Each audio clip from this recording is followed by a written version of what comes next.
I think I can do like even screen sharing and stuff on this. Oh. Just gonna wait for a couple people. I know we haven't done it in a few weeks, so what I will be doing is just giving a couple moments. Oh no. All right, I did not break it. Very cool. I want to be able to get some guests on here, so I'm going to play around with it and see how to make that possible. You go ahead and sign right into the chat. Hey, Alan, thanks for being here. You're really the best. What's up, Mike? You missing Nick already? Skipped out on you for the weekend, and now she's at his Thousand Hills too. It's like you're a bachelor all over again. Sad.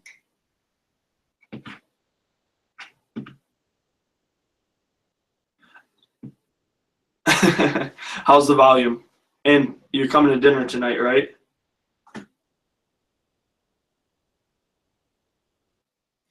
Yeah, if you're on dinner tonight at the church, classroom 1, 6:30, we have homemade lasagna from my Aunt Carla. Can I tell you, it will be killer. It will be carby, and we'll probably need some wheelchairs home. But it's for you and your families, kids, spouses, even if they're not helping out in youth ministry, go ahead and bring them. It'll be a good time. All right. I am going to hop right into this. It's always weird just kind of talking a screen without seeing people right in front of you. So just forgive me. So last month or this month, our monthly meeting was really based on come up here. I have the audio. I'll send that out to you guys. But what I really want to focus on outside of that teaching, I feel like that was just a now moment kind of word. I'm really excited about talking about time and how to be effective with time. I see a lot of people, we all have 24 hours. We all have the same amount of time, but a lot of people don't use it to their effectiveness and with the most ability that they can. So I've been doing a bunch of research and I'm really excited. I think I found some cool tools to help with time. My goal is to be the most effective leader, and I can't do that if my time's not right. Is to not steal all of your time, all of your minutes. It's to give you back that time you're giving. So how can we be the most effective people? John Wooden, it's funny, they called him the 3x5 man. When he was the coach at UCLA, he won 10 national championships, coached some of the best players in NBA history in college. And he was crazy because he believed that every minute of every practice he had 2,100 minutes of practice every single year with his team. And every single minute, every minute was accounted for all the way down to where the basketballs needed to be on the court for that moment of practice. And I took a couple things from him and some things from the Word, and I'm really excited. He has a great quote that says, activity to produce real results must be organized and executed meticulously. Otherwise, it's no different from children running around at recess. Now, we're not children running around at recess, but I believe we can use our time much wiser. Whatever you do daily will produce the outcome of your life. We all have the same 24 hours, the same amount of air, the same amount of earth to make things happen. But what creates a difference is how you dictate your day, what you do, how you do, when you do it, and really taking ownership of that time you have. What will make you the shepherd and not the sheep is your routine. What will put you above other things and what will give you the ability to lead at a greater level is what you do, how you use your time, how you spend it. Psalms 90 verse 12 is really powerful. It says, teach us brevity of life, grow in wisdom. Teach us to understand how important every moment is in life, how it is absolutely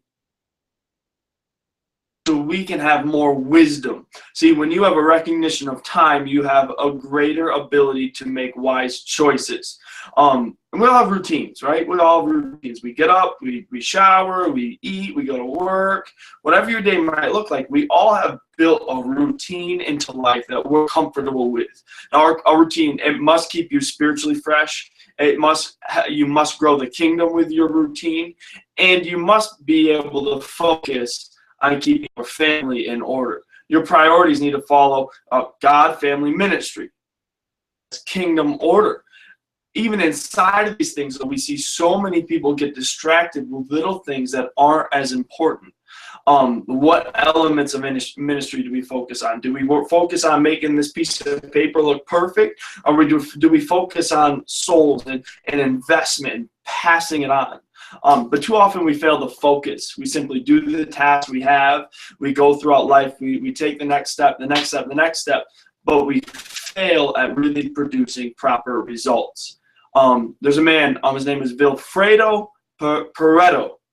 And if you know the Pareto law, it's really actually interesting. He stated that 20% of the things we do create 80% of the results.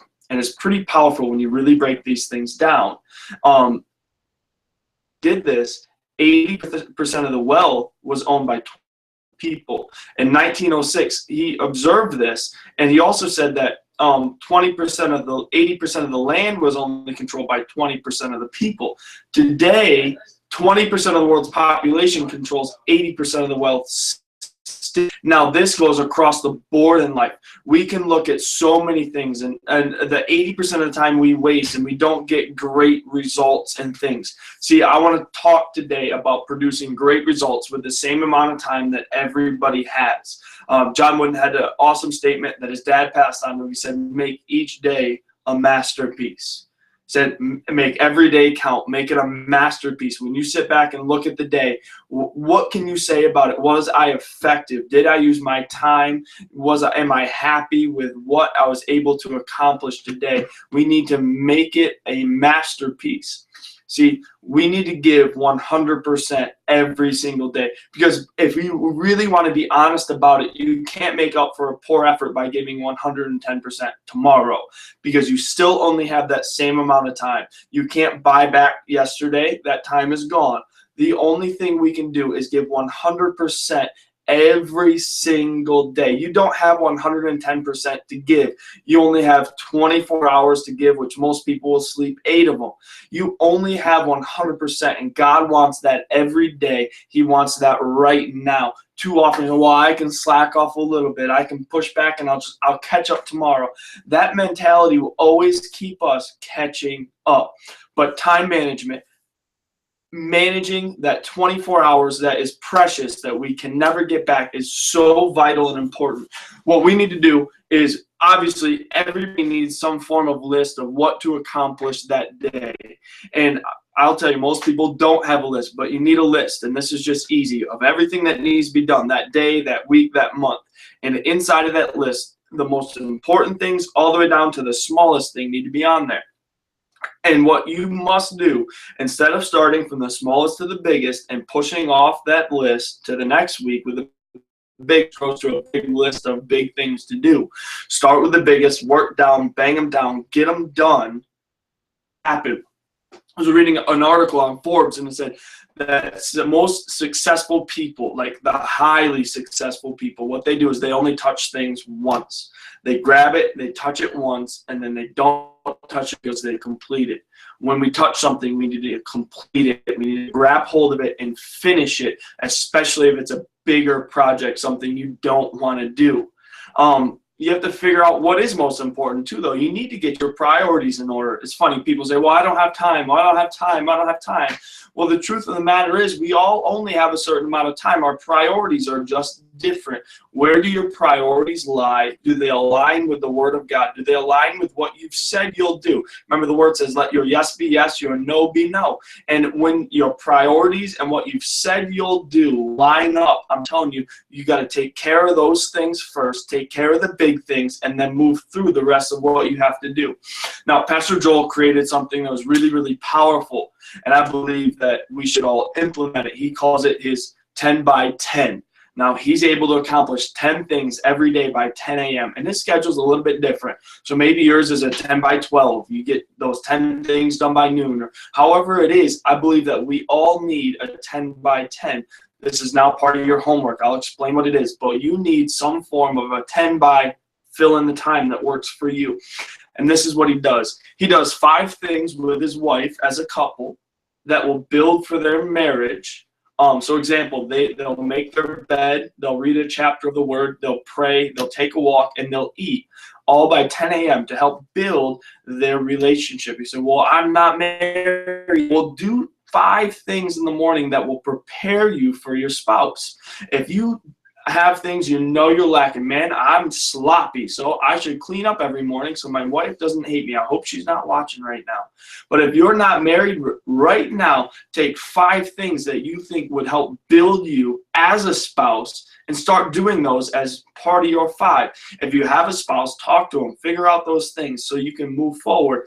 And the other things, he does 5 personal things that will push forward his purpose in life. See, if we're not moving towards what God has called us to do, then we really aren't going to ever get there. Your purpose will chase you down, but you have to be positioned right. Example, he does his devotions. He'll pray, write 500 words, 1 page of a book or something like that, and then he'll sit down and really just pray and think, how do I promote vision? How do I move forward in what God has called me to do today? And then his last thing is he'll connect with other leaders and help coach people. Now, he'll do these 10 things by 10 a.m., which we think is nuts. How many things do we get done by 10 a.m. just by setting a goal? Now, I want to encourage you, you need a 10 by 10. 5 personal things that will push you forward in your call to Jesus, and 5 things that will push you forward in your relationship with a spouse or prepare you for a spouse. Those 2 things, if you have them in line, it will be so successful. But what you have to do, you can't just let those things slide right by. They have to be thought, planned out, and purposed. Your time is the most important thing you have every single day. Can I tell you, by changing the idea of getting everything done today, maybe you'll allow yourself to dictate what you produce that day. Decide what you produce every single day. You can be happy with the results you produce. And when you're happy with the results you produce, it creates momentum inside of your life. It inspires you to be able to do more. When you take ownership of your time, it creates an absolute shift that must be done. You must treat time with the utmost respect, because once it's spent, it's gone. There's a poet named Carl Sandburg. He said, time is the coin of your life. It is the only coin that you have, and only you determine how it will be spent. See, we all have 24 hours. We all determine how that 24 hours will be spent. Don't look at other people's lives. Don't look at, well, I wish that I had this. Well, I wish I could do this. You just have to set your priorities properly and move forward on them. As long as they're aligned with the word, as long as they're aligned with your purpose, and you move forward, I'm telling you, it will be what you need it to be, and it will produce what you need it to produce. Time is the coin of your life. It is the only coin that you have, and only you determine how it will be spent.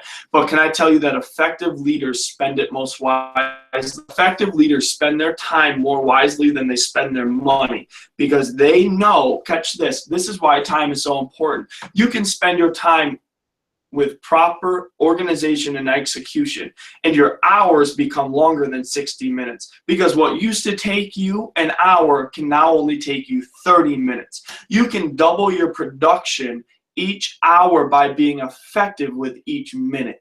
Can I tell you that when you take control of your minute, you take control of your hour, and when you can produce twice as much in that amount of time, you'll have twice the amount of results, whether it be money, souls, whatever you're touching, whatever you can seriously boil down and look at, you'll be 100 times more by simply taking control of each minute, by meticulously planning out, plotting, what does my life look like today? How am I going to take control? What am I going to dictate my outcome for today? And can I tell you, when you start to take control of your time, when you start to take control of your life, when you start to really sit down and be obedient to what God has called you to do in that day, in that moment, in that hour, in that minute, you're going to be 1,000 more times productive than you ever could have been. See, your routine is one of the most important things that nobody talks about. It's easy for us to say, well, I don't know why my group's growing, but we take a 2-hour nap every day. Well, I don't know why my stuff's not growing, but we spend 4 hours on Facebook. Well, I don't know why I'm not growing, because we spend this amount of time playing and only this much time with Jesus. See, if you want to take control of your life, if you want the results that you truly desire, it's not about getting lucky. It's not about stumbling upon it. It's not what someone else had. It's about taking control of each minute, each moment, planning and plotting so you can produce the results you desire. And you say, well, it's a pain in the butt to plan out each moment. You're right, but it's more of a pain in the butt to never be satisfied in life. If you want to be satisfied and successful, A, you need to be obedient to God, and B, you need to plan and plot out what you're going to do so you can dictate your results. I have homework for you. I know this is a short one, but I just want to give it to you real straight. I have homework for you. Homework is due Wednesday night, so you have 2.5 days. I want you to track your minutes to see how effective you were in one day. Whether it be the rest of today until noon tomorrow, or whether it be the start of Tuesday all the way to the end of Tuesday, the start of Wednesday all the way to the end of Wednesday, I want you to plan your day and see how truly effective you were that day. You'll be surprised at the amount of time you could have spent to produce the results you desire. So here's your challenge. Plot your minutes, keep a track, and I want you to make a 10 by 10. So Wednesday night, I want to see your 10 by whatever time you're done. And then I would also like to see your tracking of minutes throughout one day, one 24-hour period. That's the homework. I'm going to give a couple moments for any questions, comments, concerns. I'm watching the chat box in the corner, so if you have it, go ahead and lay it out there. I'm going to type the homework out here, but I hope this was effective. And can I tell you, this is a part of come up here. This is a part of going higher, so you can really, God has called you to fulfill. Homework. Oh wait, I'm not gonna type that, then people won't watch it. Watch the video. I don't see anything popping up here yet. I'll give it just a couple more seconds, and I'll post this quote real quick because I love it. And I have to do a spell check.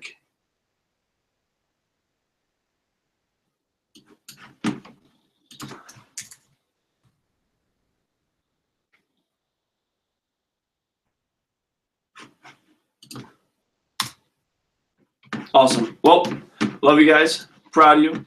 Remember, penalty for not doing your homework will be now a $10 fee. Love you.